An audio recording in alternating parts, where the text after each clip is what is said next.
This is an example of an ampule, and ampules contain liquid medications. An ampule is a slender glass container with an indented neck and an extended top.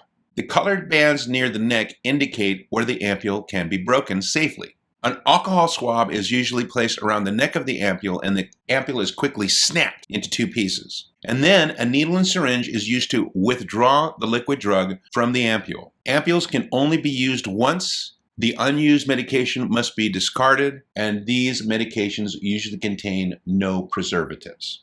In this illustration, we see a vial. A vial is a small glass bottle, usually with a rubber top. That top is protected by a loop of either aluminum or plastic around it, and that allows a needle and syringe to penetrate the middle where the rubber is and withdraw the fluid through that rubber into the needle and syringe. A vial can be used, therefore, multiple times, and it usually contains a preservative. A solution is any drug dissolved in sterile water or saline for injection, and they're often stored in ampules or vials. This is a drug, by the way, dissolved in a liquid base. One of these drugs dissolved in liquid base is known as an elixir. An elixir is a drug in water with added sugar, and they can contain 5 to 15% alcohol. And on the illustration behind me is a clear bottle with an elixir in it.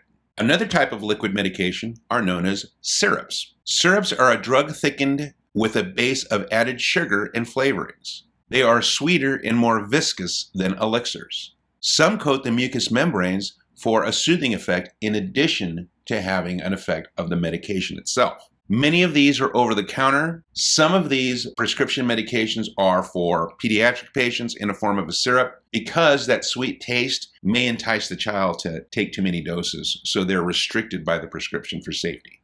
Another form of liquid medication are sprays. Sprays are usually water or alcohol based. You can have the spray being done manually with a pump, by squeezing a bottle, or forced from an aerosol can by aerosolization. These are drugs that are dissolved in a liquid base, and they can be sprayed topically, that is, on the skin to provide relief from things like itching or dryness, or they can be sprayed into the nose for a topical or a systemic effect. Other forms of liquid medications are known as foams, which is what we see here when we look at the different types of hand sanitizers, and tinctures. Tinctures are water and alcohol based. For example, when I disinfect the skin using iodine-based tinctures, that is in order for me to wash the skin and sweep away potential bacteria from infecting the skin. These tinctures are never taken internally.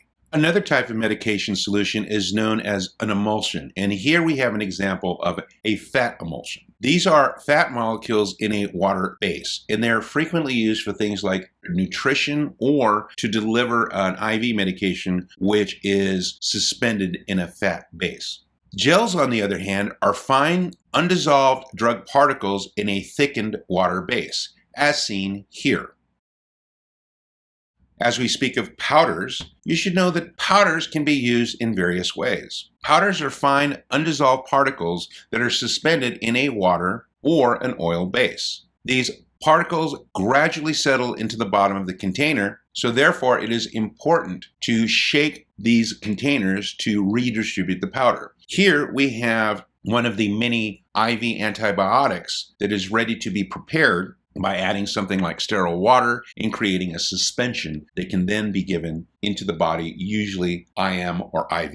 Powders can also be used as an inhalant. This is a very finely ground form of the drug, and it usually is distributed in capsules, and those capsules are then put into a device which pierces and allows the powder to be free, and then the powder can therefore be inhaled where it coats the inside of the lungs and causes the therapeutic effect that is desired. Another form of medication administration is known as a suppository. Suppositories are designed to be put into a body cavity like the vagina or the rectum. So they have a solid base of glycerin or cocoa butter, and that base contains the medication. They are manufactured in appropriately sized either adult or pediatric.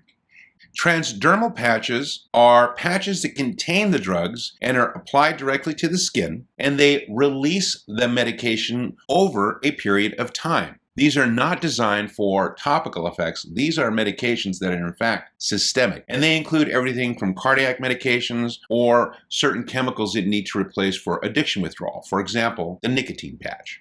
How do they work? The transdermal patch consists of a multi-layered system that contains a drug reservoir, a porous membrane, an adhesive layer that allows it to be held onto the skin. The porous membrane is what regulates the amount of medication entering the skin, and that releases small amounts of the medication over time. The patch on the skin has multiple layers. The top layer is the backing layer. The inner layer is the drug reservoir. The microporous rate-limiting membrane on the inside of the patch is nearest the skin. Around that is usually an adhesive layer. The drug is released through the microporous membrane into the skin surface, where it is absorbed through the skin to be distributed by the blood vessels to the rest of the body. In this illustration, we see various forms of pellets. Pellets slowly release the medication. They can be used either individually, for instance, to treat erectile dysfunction, or they can be contained inside of things like capsules, where they are slowly distributed, or they can be used to distribute either chemotherapy or radiation to select areas.